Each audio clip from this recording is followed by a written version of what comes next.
ऐसा लगता है कि डॉक्टर सीपी जोशी के लिए ये अब एक नियम बनता जा रहा है कि जब जब वो नाथद्वारा से चुनाव हारेंगे तब उसके अगले लोकसभा चुनाव के लिए वो भीलवाड़ा जाएंगे।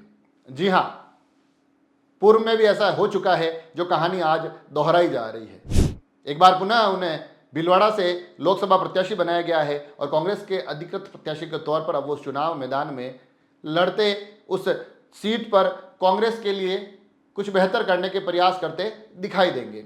और जो मैंने कहा ना, नियम बन गया है, तो कुछ ऐसा ही परिदृश्य 2008 में भी देखा गया था, जब 2008 का चुनाव वो मात्र 1 वोट से, उस रोचक मुकाबले को वो 1 वोट से हार गए थे नाथद्वारा में।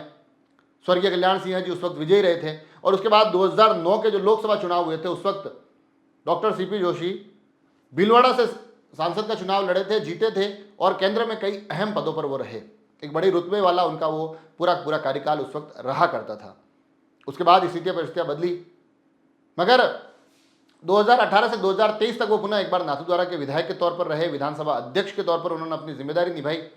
2023 विधानसभा के चुनाव वो विश्वराज सिंह मेवाड़ से हार जाते हैं और उस 2023 के बाद अब जब 2024 के लोकसभा चुनाव हैं, तो एक बार पुनः डॉक्टर सीपी जोशी को अपनी राजनीतिक राहें भीलवाड़ा की तरफ बढ़ानी पड़ी।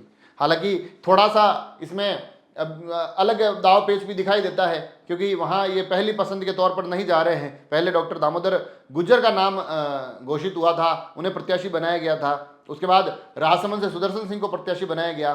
फिर राजसमंद में कुछ उठापटक होती है। भीलवाड़ा के इस टिकट के पीछे जयपुर की एक उठापटक को भी उत्तरदायी बनाया जा रहा है, क्योंकि वहाँ सुनील शर्मा को टिकट दिया गया था, फिर उनका टिकट किसी कारण से काटना पड़ा।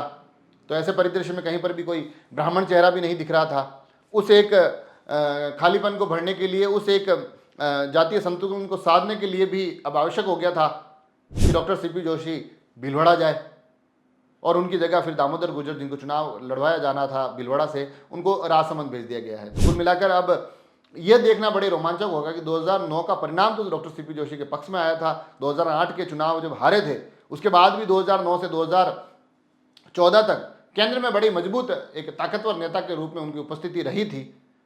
क्या भाग्य पुनः उसी प्रकार से डॉक्टर सीपी जोशी का साथ देगा, ये देखने वाली बात होगी।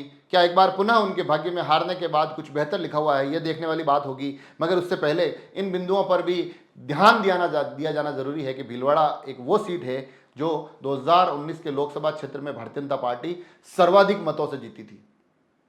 ये मतों का अंतर बताता है कि राह इतनी आसान नहीं है, मगर साथ ही सत्य यह भी है कि इस बार भारतीय जनता पार्टी को किसी एक सीट पर सबसे ज़्यादा प्रत्याशी चयन में माथापच्ची करने को देखने में आई हमें, तो वो भी भीलवाड़ा ही है। तो अब आखिर दरअसल की राजनीतिक स्थितियाँ परिस्थितियाँ किस प्रकार से किस पाले में जाती है, ये देखने वाली बात होगी। मगर अब जो एक बड़ी खबर के रूप में जो प्रत्याशी की घोषणा निकल कर आई है, जिसमें कि अब राजसमंद का भी सीधा सीधा ध्यान भीलवाड़ा की सीट पर दिखाई देगा, क्योंकि राजसमंद के डॉक्टर सीपी जोशी को अब भीलवाड़ा से प्रत्याशी के तौर पर मैदान में उतारा गया है। वहाँ की तमाम राजनीतिक हलचल को हम आप तक पहुँचाते रहेंगे। आप सभी लोग जुड़े रहे राजसमंद एक्सप्रेस से। धन्यवाद।